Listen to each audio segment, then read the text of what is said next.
पाहत आहोत public international law आणि त्याच्यातले आपण सब टॉपिक स्टडी करत आहोत. त्यामध्ये आपण मागच्या लेक्चरमध्ये आपण definitions and nature of international law बघितलेला आहे आणि आजच्या सेशनमध्ये आपण सोर्सेस ऑफ इंटरनॅशनल लॉ बघणार आहोत. सो आजच्या सेशनला सुरुवात करण्याआधी महाराष्ट्र सेट एक्झाम जी की 2024मध्ये होणार आहे त्याचा जो पेपर 1 आहे जो की जनरल स्टडीशी रिलेट करतो त्याचा complete crash course global online मराठीने आपल्याला अवेलेबल केला आहे. त्यामध्ये आपल्याला लाईव्ह लेक्चर्स मिळणार आहेत, व्हिडिओ लेक्चर्स मिळणार आहेत, त्याचबरोबर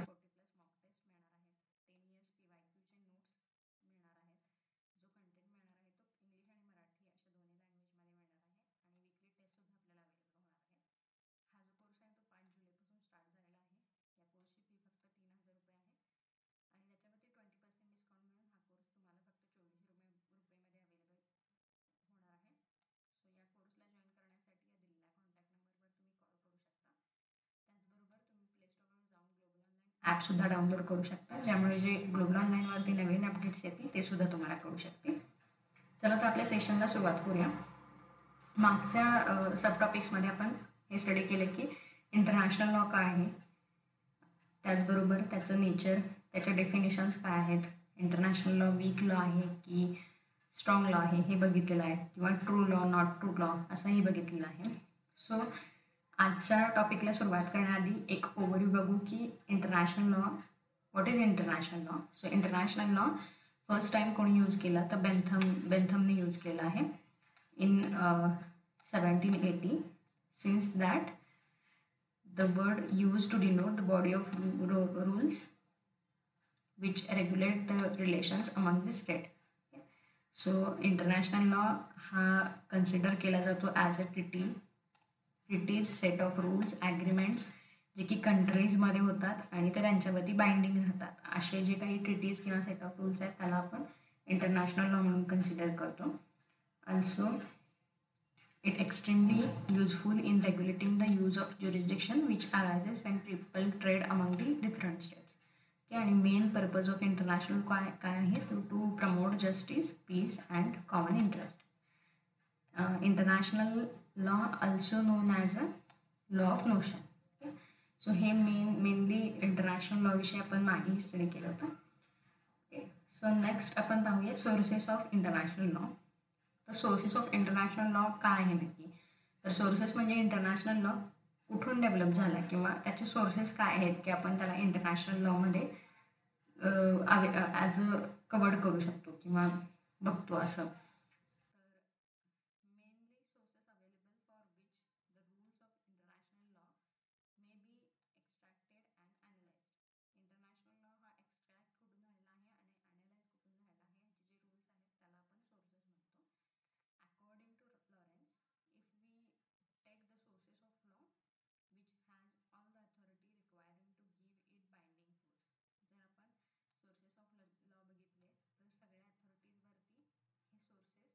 बाइंडिंग फोर्सनं ॲज अ अथॉरिटी म्हणून दिलेले आहेत.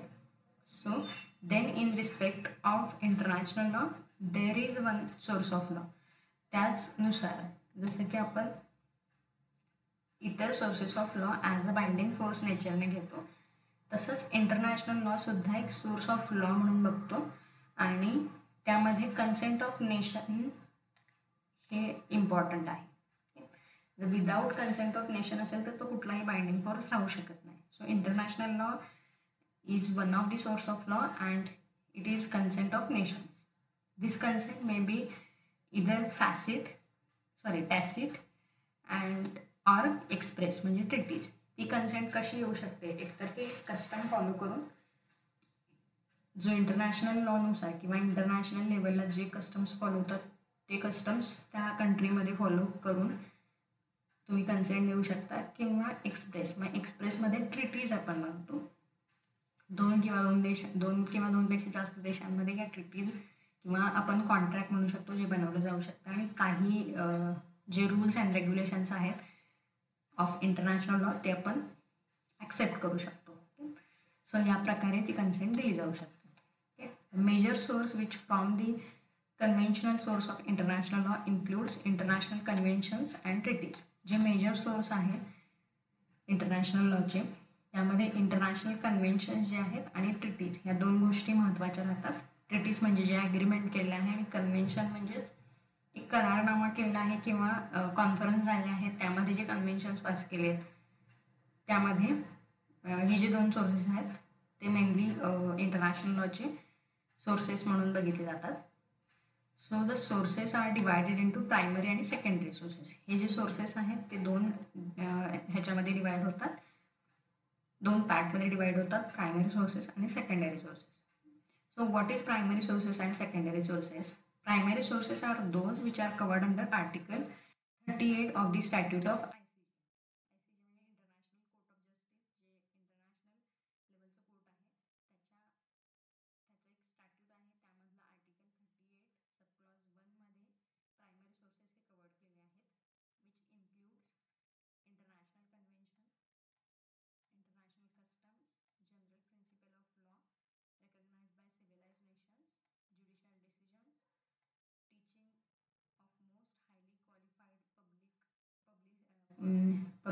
Publicize various countries,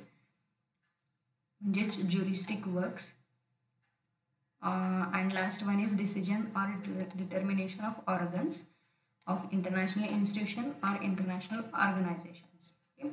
सो हे जे आहेत म्हणजे इंटरनॅशनल कन्व्हेन्शन येईल, त्याच्यामध्ये इंटरनॅशनल कस्टम येईल, त्याचबरोबर जे सिव्हिलाइज नेशन्सने दिलेले जनरल प्रिन्सिपल्स आहेत जे रिकग्नाइज केलेले आहेत ते, त्याचबरोबर इंटरनॅशनल लेवलला दिलेले ज्युडिशियल डिसिजन्स, ओके, त्याचबरोबर जे हायली क्वालिफाईड पब्लिसिटीज आहेत, म्हणजेच जे टीचिंग फील्डमधले जे हायली पब्लिश्ड ज्युरिस्टिक वर्क आहे त्यामध्ये जे रायटिंग आहे ते, त्याचबरोबर जे डिसिजन्स किंवा काही डिटर्मिनेशन्स असतील जे की इंटरनॅशनल इन्स्टिट्यूशनने किंवा इंटरनॅशनल ऑर्गनायझेशन्सने दिलेले असतील, हे जे काय आहेत हे सगळे as a primary source of law होतात in international law.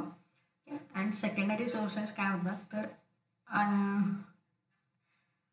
other various factors which develop usage of international law, which includes declaration of UN Security Council resolution, declaration and recommendation adopted by UN Assembly, international morality and equity. Other sources म्हणजे secondary सोर्सेसमध्ये जे rules and regulations follow केले जातात as a usage of international law, त्यामध्ये मग कुठले येतात तर security councils आहेत, त्यांचे जे डिक्लेरेशन्स आहेत किंवा युनायटेड नेशन्स जनरल असेंब्लीचे जे रेकमेंडेशन किंवा डिक्लेरेशन्स आहेत, त्याचबरोबर इंटरनॅशनल मोरॅलिटी आणि इक्विटी आपण फॉलो करणं, हे जे आहेत ते अदर सोर्सेस किंवा सेकंडरी सोर्सेसमध्ये येतात. ओके, सो नेक्स्ट आपण पाहूया प्रायमरी सोर्सेस कोणते कोणते आहेत आणि ते काय काय आहेत. So first primary source is international convention. International convention याच्यावरूनच आपण कन्व्हेन्शन्स म्हणजे काय तर एक करारनामा. ओके, सो इंटरनॅशनल कन्व्हेन्शन म्हणजेच काय तर ट्रिटीज असतात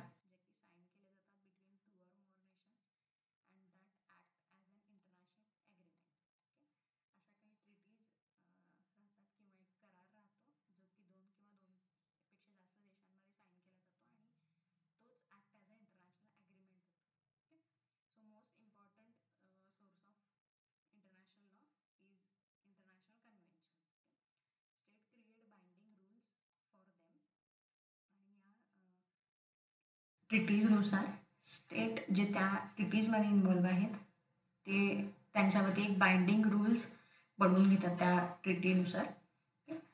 सो त्यामध्ये काय काय इन्क्लूड होतं तर ट्रिटी होतात, प्रोटोकॉल होतात, ॲग्रीमेंट होतं regardless of its title or a form. त्यामध्ये ट्रिटीज येतात, प्रोटोकॉल्स येतात, त्याचबरोबर ॲग्रीमेंट येतं, त्याचं टायटल आणि फॉर्म वेगवेगळे जरी असतील तरी ते ॲज अ रूल म्हणून ते बाइंडिंग राहू शकतात. ओके, सो त्यामध्ये ट्रिटीजमध्ये 2 ट्रिटीज मेनली येतात.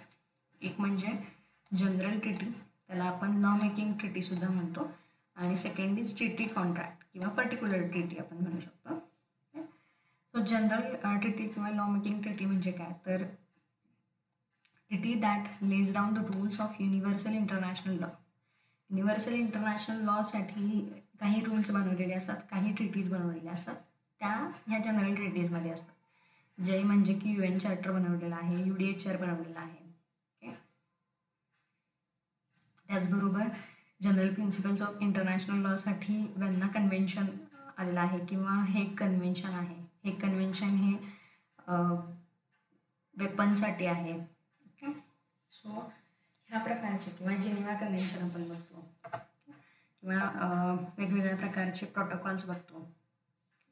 ॲडिशनल प्रोटोकॉल्स राहतात जे जिनिव्हा कन्व्हेन्शन्सला आहेत. अशा प्रकारचे जे कन्व्हेन्शन्स आहेत ते as a general principle of international law मानले जातात आणि त्या जनरल ट्रिटी म्हणून किंवा लॉ मेकिंग ट्रिटीज म्हणून गवर्न करतात. ओके, सो अशा प्रकारचे जे आहेत जनरल ट्रिटीज त्यासुद्धा ॲज अ रूल म्हणून बाइंडिंग फोर्स आहेत upon all the nations who are the members of international law. Next is the treaty contract म्हणजेच पर्टिक्युलर कॉन्ट्रॅक्ट. पर्टिक्युलर म्हणजेच की आपण पर्टिक्युलर कंट्रीज एकत्र येतात किंवा दोनपेक्षा जास्त कंट्रीज एकत्र येतात आणि एक करार करतात त्यांच्यामधला ॲज अ इंटरनॅशनल लेवलला आणि तो बाइंडिंग होऊ शकतो ओनली ऑन दी सिग्नेटरीज. म्हणजे ज्या नेशन्सनी तो करार केला आहे त्या नेशन्सलाच फक्त बाइंडिंग राहू शकतो. ह्यामध्ये जर बघायला गेलं तर आपल्याकडं एक्स्ट्राडिशनची ट्रिटी आहे किंवा अझायलमची ट्रिटी आहे. म्हणजेच की आपल्या देशातून क्राईम करून गेलेला पर्सन आहे दुसऱ्या देशात. म्हणजे समजा आता इंडिया आणि UK एक करार झालेला आहे रिगार्डिंग एक्स्ट्राडिशन किंवा regarding any person who commits crime in India and if he going in UK, then UK हे बाइंडिंग आहे, UK बाउंड आहे की त्या अक्यूजला इंडियामध्ये परत पाठवायला. UK त्याला पनिश नाही करणार, UK त्याला इंडियामध्ये पाठवेल फॉर पनिशमेंट. ओके, सो ही ट्रिटी जी आहे ती फक्त UK आणि इंडिया एवढ्यापुरतीच बाइंडिंग राहू शकते, ती इतर कोणत्यासाठी नाही. सो अशा ज्या पर्टिक्युलर ट्रिटीज आहेत त्या ॲज अ ट्रिटी कॉन्ट्रॅक्ट म्हणून ओळखल्या जातात आणि त्यासुद्धा एक इंटरनॅशनल कन्व्हेन्शन्समध्ये कवर्ड होतात. ओके, सो नेक्स्ट सोर्स आहे इंटरनॅशनल कस्टम्स. इंटरनॅशनल कस्टम्स यावरूनच कळतं की जे इंटरनॅशनली लेवलला जे कस्टम्स फॉलो होतात किंवा जे ओल्ड नेचरचे कस्टम्स युसेज आहेत ते जे काय आहेत ते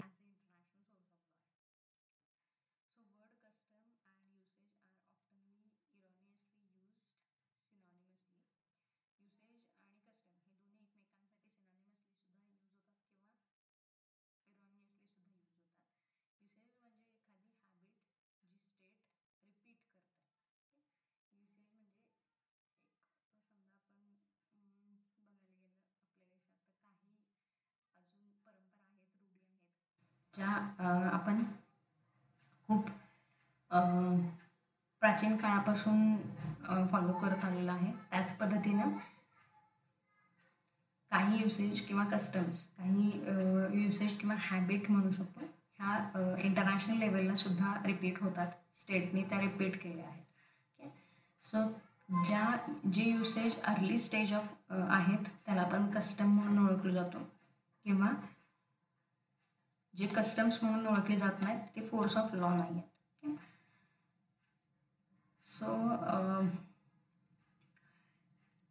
कस्टम्समध्ये इंटरनॅशनल कस्टम्सचे इसेन्शियल इन्ग्रेडियंट्स काय आहेत, म्हणजे तो इंटरनॅशनल कस्टम व्हॅलिड कसा मानता येईल किंवा व्हॅलिडिटी कशी ठरवता येईल, तर तो अँटिक्विटी पाहिजे.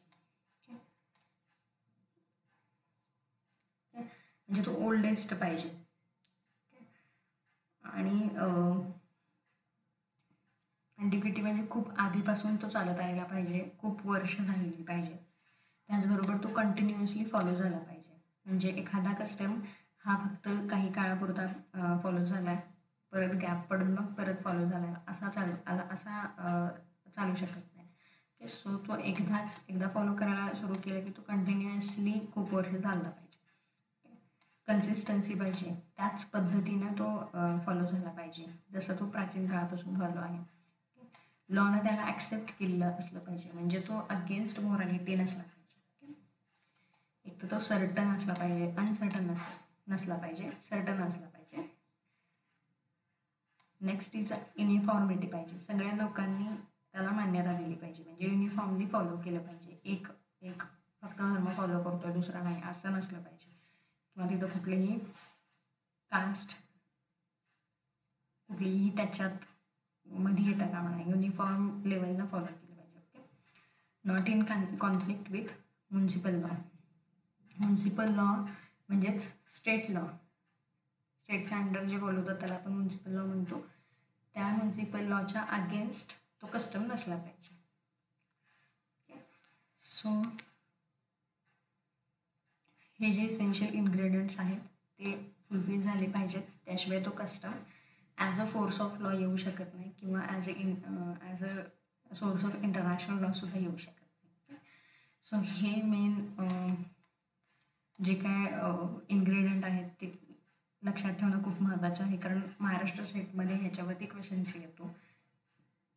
कोणतेही 4 ऑप्शन्स दिले जातात आणि इसेन्शियल इन्ग्रेडियंट ऑफ कस्टम कोणता आहे असंही विचारलं जाऊ शकतं. सो त्यामध्ये 2 केस लॉज आहेत.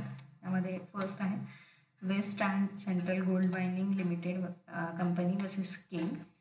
ह्यामध्ये UK हायकोर्टनं हेल्ड केलं होतं, for establishing a valid international custom it is necessary to prove the satisfactory evidence that custom has received general consent of state as well as it is not oppose by civilize state.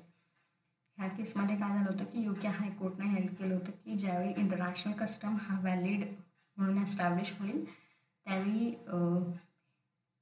हे prove करणं गरजेचं आहे की तो custom general consent of पीपलने receive केला आहे, त्याचबरोबर सिव्हिलाइज्ड स्टेट ऑफ नेशन्स आहेत,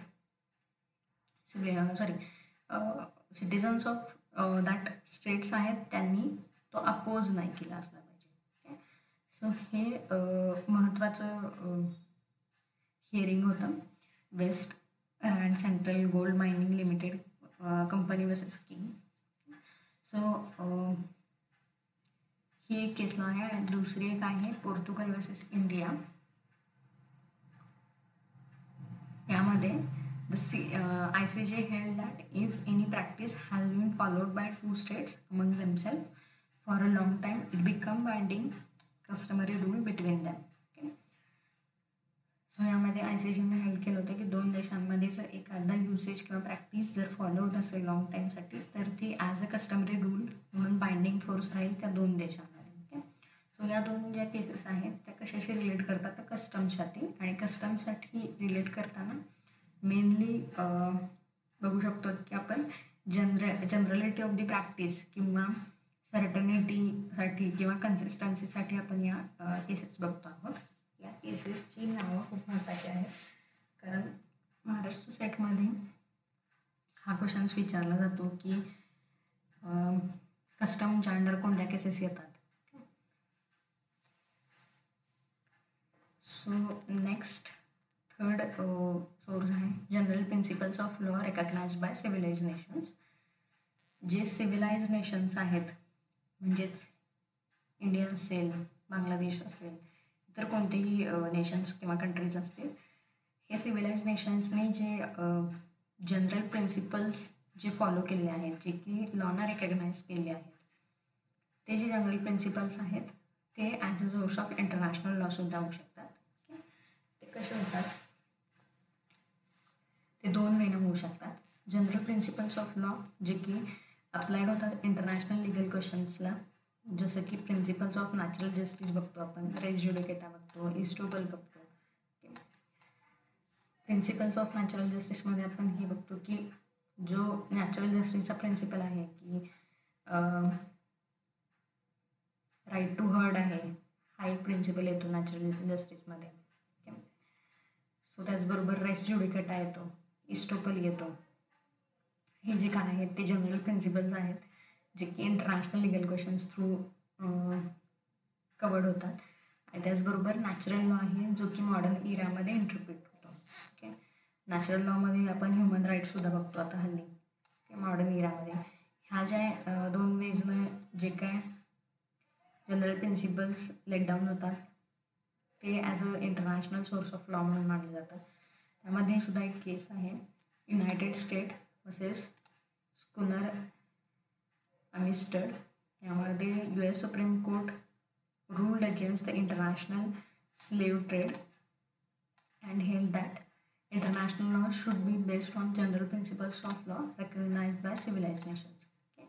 या केसमध्ये सुप्रीम कोर्टनं इंटरनॅशनल स्लेव्ह ट्रेडच्या अगेन्स्ट रूल बनवला होता आणि त्यामध्ये हेल्ड केलं होतं की जो इंटरनॅशनल लॉ आहे जो त्या कंट्रीमध्ये फॉलो होतो तो ऑबियस आहे की तो बेस्ड असला पाहिजे on general principles of law जे की इतर सिव्हिलाइज नेशन्सनी सुद्धा रेकग्नाइज केले आहेत, फक्त एकानेच नाही तर इतर सिव्हिलाइज नेशन्सने सुद्धा. ओके.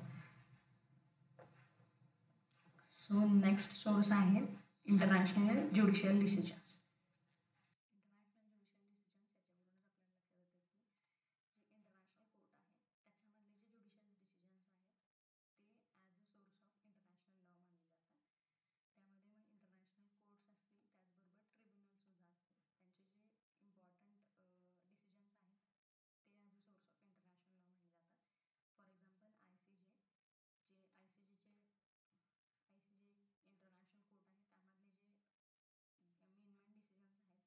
ते आत्तासुद्धा सुप्रीम कोर्टमध्ये रेफरन्स म्हणून घेतले जातात काही केसेसमध्ये. ओके.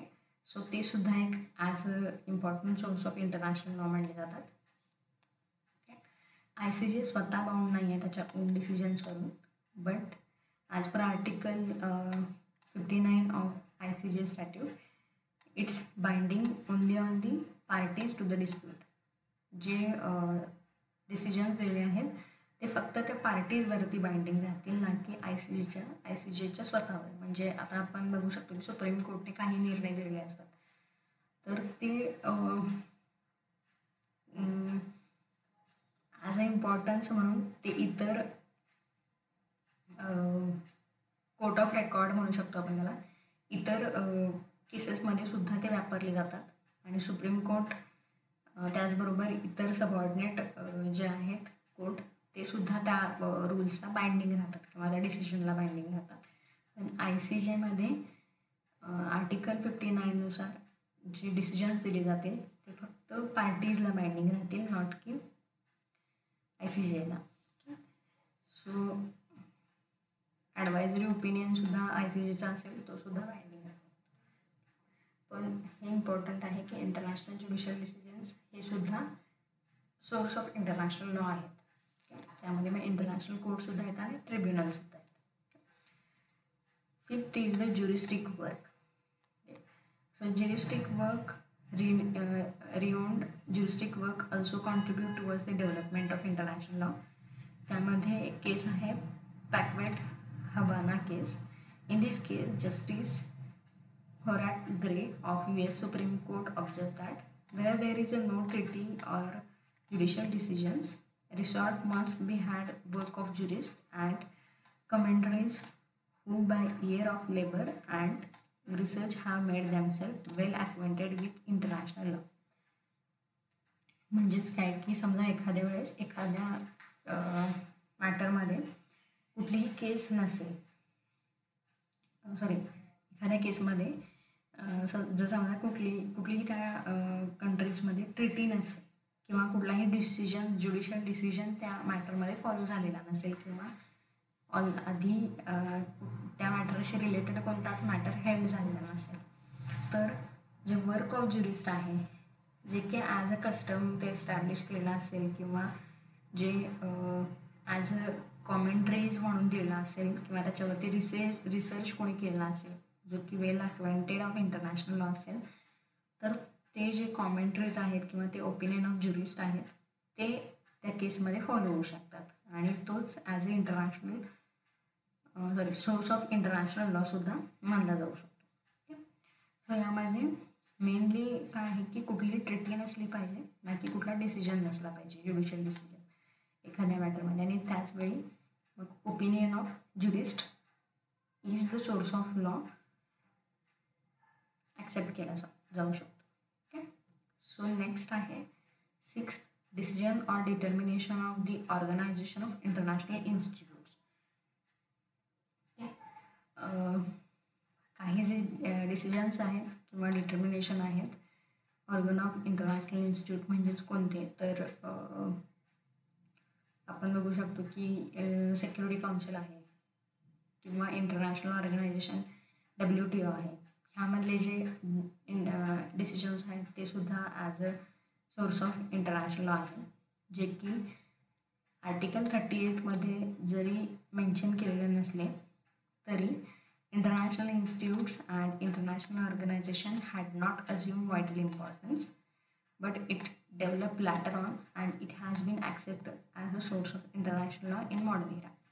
आधी फक्त हे पाचच सोर्सेस आर्टिकल 38मध्ये होते आणि आत्तासुद्धा 38मध्ये तेवढेच आहेत. पण decisions or determination of organs of international institute हे मॉडर्न इरामध्ये डेव्हलप झालेला सोर्स आहे. सो आत्ता हा ॲक्सेप्ट केला आहे as a source of international law. फक्त तो आर्टिकल 38मध्ये मेन्शन नाही आहे, पण तरीही तो सोर्स ऑफ लॉ आहे.